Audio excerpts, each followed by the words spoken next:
Dia kata Samsul Debat ni 8-0 dia kata. 8-0 maksud dia? 8-0. Masa tu 8 bahagian yang bertanding dalam Liga 9. Semua ketua pemuda tak dapat. Oh. Saya yang bukan ketua pemuda, saya dapat bertanding. Tu dia kata 8-0.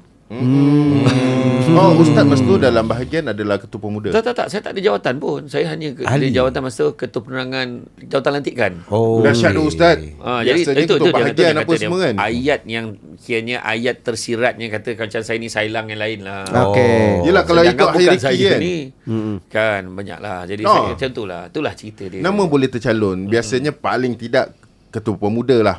Paling rendah lah. Jadi paling memang, tidak naik ke timbalan kan. Ketua bahagian confirm akan bertanding kan. Adalah antara cakap-cakap orang macam tu lah. Jadi masa tu saya pun Ustaz ambil hati tak masa tu? Ambil hati tak? Adalah pada saya macam tu lah.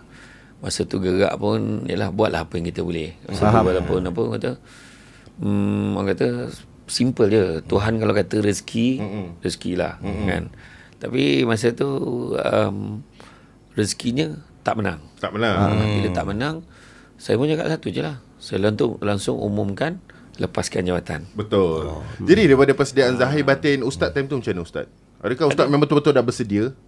Kalau tanya saya masa tu memang keadaan yang tiba-tiba lah. Mana ada orang bersedia. Ada orang melainkan orang memang pasang badan pergi ke sana kemari, memang untuk nak, itu kan. Memang tu dia memang akan seronok lah. Macam saya memang lagi satu saya zero. Saya tak ada pun knowledge tentang persediaan ni apa semua kan. Tak ada. Tapi saya syukur lah saya dapat lah experience, dapatlah kenal, dapatlah tengok ragam orang yang dekat-dekat dengan kita, yang baik dengan kita sebab apa semua. Ustaz, bila Ustaz kalah, yalah, Ustaz pastinya nama Ustaz dicalonkan dan mendapat restu daripada Presiden pada ketika itu kan. Bila Ustaz kalah, adakah dia menjadi macam KJ? KJ kata, ini aku teraniaya di Sungai Buloh apa semua. Ustaz ada rasa tak perasaan tu? Aku diletak di kolam buaya Saya simple je.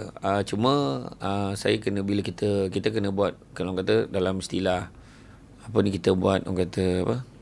Kita buat postmortem.